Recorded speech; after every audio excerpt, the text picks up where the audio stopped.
Aujourd'hui, à Xbook Malgros, on va parler du jeu Les Cités Perdues, ou en anglais Lost Cities.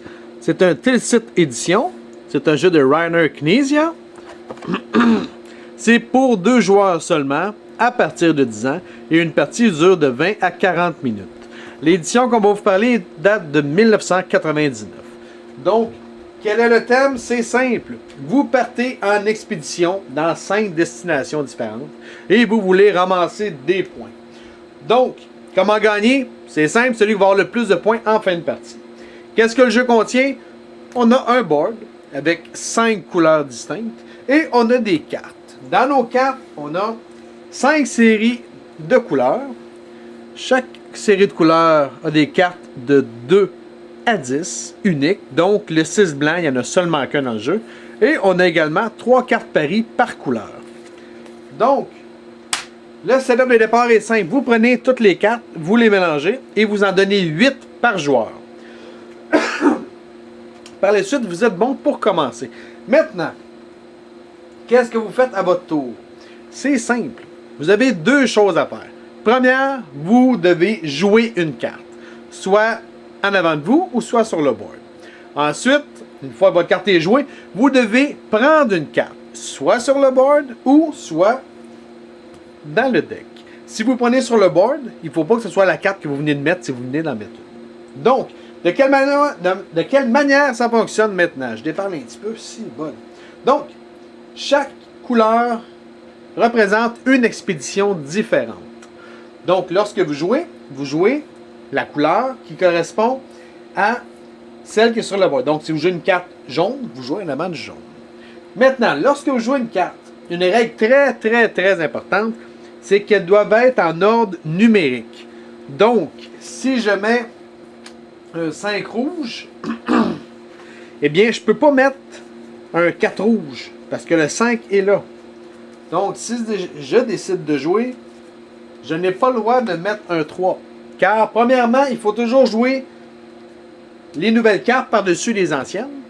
Donc, si c'est le 5 rouge, je ne peux pas jouer le 3. Parce que je n'ai pas le droit de jouer en dessous.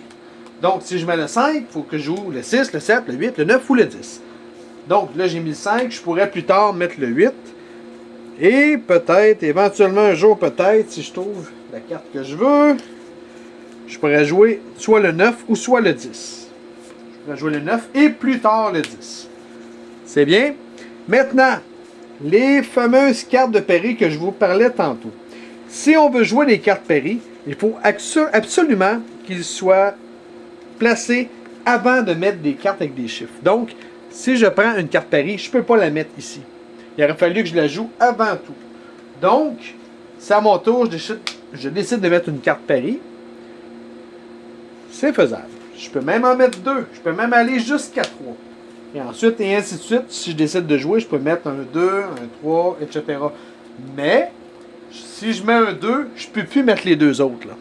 Il faut absolument que les cartes paris soient jouées avant les cartes avec des chiffres. C'est bien? Donc, si je récapitule, à votre tour, vous placez une carte. Vous la placez soit ici, en ordre numérique, et si c'est une carte pari, il faut qu'elle soit avant tous les autres. Si vous ne pouvez pas mettre de carte en avant de vous, ou que ça vous tente tout simplement pas, eh bien, vous pouvez mettre des cartes dans le centre. Donc, je pourrais mettre une carte rouge ici, si je voudrais. Ou je pourrais mettre un 5 vert. Peu importe. Je peux mettre une carte dans le centre. Une fois que j'ai déposé une carte, qu'elle soit ici ou sur le board, je peux ensuite ramasser une carte. Où est-ce que je peux ramasser? C'est simple. Soit je les ramasse dans le deck, dans la pioche, ou soit je ramasse sur le board. Donc, je peux ramasser n'importe quelle qui est sur le board. Par contre, s'il y a plusieurs cartes, admettons qu'on a plusieurs cartes rouges ici, je ne peux pas choisir laquelle que je veux. Il faut absolument que je prenne celle qui est sur le dessus. C'est bien? Et je n'ai pas le droit de fouiner pour voir qu'est-ce qui traîne en dessous. Non, tu prends celle du dessus et c'est tout. Tu ne fouines pas, tu ne cherches pas, tu ne fouilles pas. C'est bien? Donc, on joue une carte, ici, en avant de nous ou sur le board, et ensuite, je pige une carte. Soit dans la pioche, ou soit sur le board. Après ça, mon tour est fini, on passe au prochain. Le prochain joueur va faire la même chose. Il va jouer une carte de sa main, soit en avant de lui, soit sur le board. Ensuite, il va pouvoir piger une carte, soit ici, ou soit une que moi, je vais lui avoir donnée. C'est bien. Donc, on fait ça jusqu'à quand? C'est simple, jusqu'à temps qu'il n'y ait plus de cartes dans la pioche. Quand la pioche est vide, la game est finie, puis on fait le décompte. S'il reste des cartes ici, on s'en fout éperdument. C'est juste ce qui est dans la pioche qui compte. Donc, la pioche est finie, on calcule les points. Maintenant, de quelle manière qu'on calcule les points? Je vais vite fait vous faire un petit setup rapide. Je vais mettre des cartes, puis je vais vous montrer comment faire le décompte. En espérant pas trop vous mélanger. Donc, admettons qu'on est à mancher comme ça. Une chose importante à savoir lorsqu'on fait le décompte, c'est que chacune des expéditions coûte des frais. Donc, dès qu'on met une carte en avant d'une expédition, on est assuré de faire moins 20 points. Donc ici, j'ai 4 expéditions de partie, donc c'est certain que j'ai moins 80 points. Donc, il faut que je m'organise pour que mes expéditions soient payantes. Parce que si mes expéditions ne sont pas payantes, ben, il va falloir que je fasse avec, parce que je vais quand même perdre 20 points à chacune des cartes que je mets. C'est bien? Maintenant, de quelle manière qu'on les calcule? On va calculer chaque expédition indépendamment. Donc, si je prends celle-là, j'ai 10, 19, 27, 32. Ça se peut-tu? Ouais, c'est à peu près ça. En tout cas, à peu près ça, mettons. Donc, 19, 27, j'ai 32 points. J'enlève mon 20 points. Parce que chaque expédition coûte 20 points à partir. Donc, combien qu'il me reste? Si j'ai 30... Combien j'ai dit? 32? 32 moins 20, il me reste 12 points. Donc, mon expédition rouge me rapporte 12 points. La verte, il n'y en a pas, donc je ne perds aucun point. Ensuite, comment fonctionnent nos fameuses mains? Mais regarde, avant, je vais calculer la jaune. Rien que pour être certain que vous me comprenez bien. 6 et 5, 11. 11 et 2, 13. Donc ici, j'ai 13 points. Mais chaque expédition part avec moins 20. Donc, l'expédition jaune, j'ai moins 7 points. C'est bon? Donc, celle-là, j'ai moins 7. Donc, celle-là, on avait 12 moins 7. Fait qu'on est à combien? On est à 5 points. Maintenant, on va calculer jaune aussi. Les mains, présentement, on va en faire abstraction. On va calculer juste ce qu'on a en chiffres.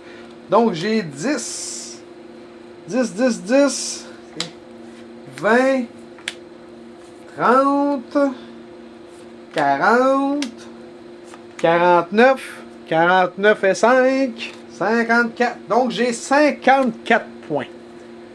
C'est bien. Si j'ai 54 points, comme je disais tantôt, il faut que je paye 20 points. Donc, je vais tout de suite payer mon 20 points. Donc, il me reste 54 et il me reste 34 points. J'ai des mains, des paris. Les paris, ce que ça fait, si j'ai une carte pari, ça veut dire que le total à la fin, je vais faire x2. Donc, une fois que j'enlève mon 20 points, si j'ai un pari, j'avais combien de 32? 32 x 2, j'ai 64 points. Si j'en ai deux, ben je fais x2 x 3. Donc, je fais mon 32 x 3. Si j'en ai 3, ben x2 x 3 x 4. Fait que chaque fois que j'ai une main, ça augmente. Donc, 32 x 4, ça fait 128. 128 points. Donc, pour mes blancs, j'aurai 128 points. C'est bien, vous me suivez? Maintenant, les bleus. Les bleus, j'ai parti l'expédition, mais j'ai jamais mis de carte. Qu'est-ce qui arrive? Puisque j'ai une carte, ça veut dire que j'ai mon 20 points, mon moins 20 points. Mais en plus, je double mon moins 20. Donc, l'expédition bleue me donne moins 40 points. C'est bien? Donc, vous calculez tous les points, tous les plus, les moins, vous faites la somme et ça vous donne le nombre de points que vous avez. Chose importante, lorsque vous avez une de vos expéditions qui compte plus de 8 cartes, comme nos blancs, 1, 2, 3, 4, 5, 6, 7, 8, on a plus que 8 cartes, alors on a un bonus de 20 points supplémentaires. Donc, si on avait 128, eh bien là, on tombe à 148 points juste pour les blancs, ce qui est quand même un petit peu beaucoup, pas mal payant. C'est bien? Donc, vous calculez vos points.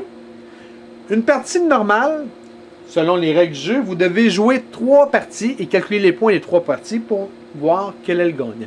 Vous pouvez également faire une partie à la fois, calculer les points, voir qui gagne. Mais ça, c'est à votre guise. Donc, sur ce, j'espère que tout était clair. Si vous avez des questions, écrivez-moi. Je vais m'arranger pour vous répondre. Sinon, ben, bonne game.